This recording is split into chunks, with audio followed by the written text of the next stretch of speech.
যেন ভগবানের শ্রীচরণে পৌঁছে যায়। আর আপনারা যারা সাধুগুরু বৈষ্ণবগণ এখানে উপনীত হয়েছেন, আপনাদেরকে আমন্ত্রণ করেছেন, একটু আশীর্বাদ করবেন। তাদের মাতৃদেবতা যেন গোবিন্দের রাতুল চরণে স্থান হয়। হরিবল। এবং তারা এই বিশ্বমঙ্গল হরিনাম সংকীর্তনে শুভ দিবস কীর্তনে আজকে শেষের দিকে আমরা এসে গিয়েছি। ভগবান যেন সকল ভক্তির মনোবাঞ্ছা পূর্ণ করে এবং তাদের যেন হরিনাম সংকীর্তনটা যেন মহাপ্রভু নিজে কাণ্ডারি হয়ে যেন তাদের হরিনাম যজ্ঞটা পূর্ণ করে। আগামীকাল অষ্টপ্রহর হরিনাম সংকীর্তন হবে, লীলা কীর্তন হবে। আপনারা আসবেন, প্রসাদ পাবেন, কীর্তন শ্রবণ করবেন। জানা অজানা এই কর্মকর্তা তাদের অনেক সেবায় আপনাদের দিতে বসার অনেক ত্রুটি থাকতে পারে দাদা। আপনারা নিজ গুণে তাদেরকে ক্ষমা সুন্দর দৃষ্টিতে দেখবেন। আর আপনাদের কীর্তন আপনাদের যজ্ঞ মনে করে আপনারা তাদেরকে সহযোগিতা করে আপনারা তাদের এই হরিনাম যজ্ঞখানা সবাই পূর্ণ করে দিবেন। আপনাদের চরণে আমাদের এই প্রার্থনা। মাগো, আপনারা সবাই মহাপ্রভুকে প্রণাম করুন। হয় আমি মালা দিলাম আর চন্দন দিলাম, হয় আমি মালা দিলাম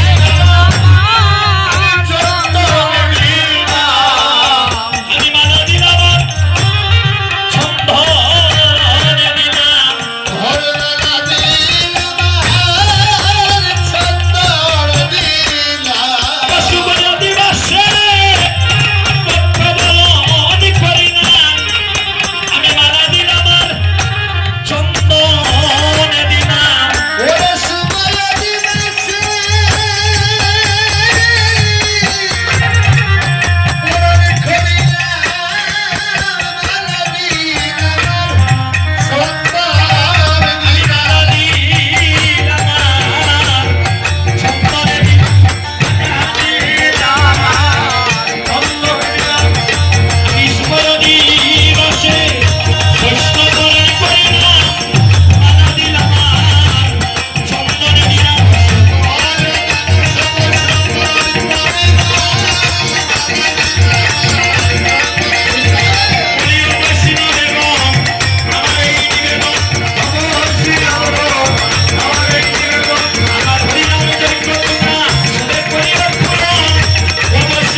মালা চন্দন দিয়ে বৈষ্ণব ভক্তদেরকে বরণ করে নিয়ে এদিকে গোবিন্দ মৃদঙ্গ লইয়া